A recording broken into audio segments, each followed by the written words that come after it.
ଆପଣଙ୍କୁ ଗୋଟେ ଆଡଭାଇସ୍ ଦେବି।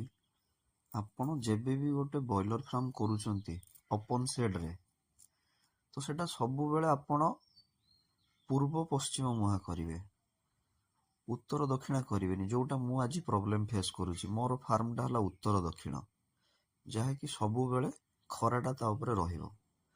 ଆଉ ଗୋଟେ ଜିନିଷ ମନେ ରଖିବେ, ଫାର୍ମକୁ ଓପନ୍ ଫାର୍ମକୁ ବେଶୀ ଚଉଡ଼ା କରିବେ ନାହିଁ, ହାଏଷ୍ଟ 28 ଭିତରେ ରଖିବେ। ମୋର ଏଟା 35 ଚଉଡ଼ା, 35 ଫୁଟର।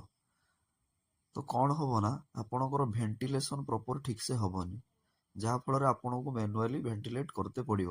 ଯେମିତି ମୋର ଗୋଟେ ପଛ ଲାଇନରେ ଫ୍ୟାନ୍ ଲାଗିଛି, ଆପଣ ଜାଣିପାରୁଥିବେ ଘୁରୁଛି, ଦେନ୍ ସେଣ୍ଟରରେ ଲାଗିଛି, ଆଗରେ ଏକ୍ସଜଷ୍ଟ ଫ୍ୟାନ୍ ଲାଗିଛି।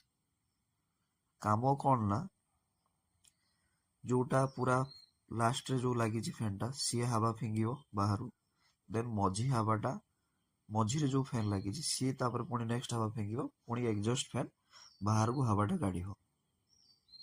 ଏବେ ମୋର ଏହା ହଉଛି। କିନ୍ତୁ ଯଦି ମୋର ପୂର୍ବ ପଶ୍ଚିମ ଫାର୍ମଟା ଥାନ୍ତା, ଦେନ୍ ତାହେଲେ ନେଚୁରାଲି ଭେଣ୍ଟିଲେଟ ହେଇଯାଇଥାନ୍ତା, ଯାହା ଫଳରେ ଏବେ ଅପୋଜିଟ ଡିରେକ୍ସନରେ ପବନଟା ହଉଛି, ତ ପ୍ରପର ଭେଣ୍ଟିଲେଟ ହେଇପାରୁନି, ଯାହାକୁ ମତେ କରିବା ପାଇଁ ପଡୁଛି। ୟା ଫଳରେ କ'ଣ ହବ, ଆପଣଙ୍କ ବିଲ୍ ବି ଅଧିକା ଲାଗିବ।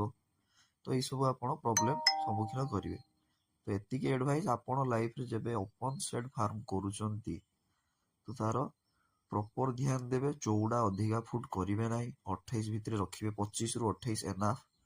ଆଉ ପୂର୍ବ ପଶ୍ଚିମା କରିବେ, ଉତ୍ତର ଦକ୍ଷିଣ ଭୁଲରେ କରିବେ ନାହିଁ। ସେତେବେଳେ ମତେ ଏତେ ନଲେଜ ନଥିଲା, ଯାହା ଫଳରେ ମୁଁ ବନେଇ ଦେଇଥିଲି ଫାର୍ମଟା। ତ ଏବେ ଭାଙ୍ଗି ହବନି, ବଟ୍ ୟାକୁ ସେମି ଇସିରେ କନଭର୍ଟ କରିହବ। ତ ଆଗକୁ ମୋର ପ୍ଲାନ୍ ବି ଅଛି, ୟାକୁ ସେମି ଇସିରେ କନଭର୍ଟ କରିଦେବି।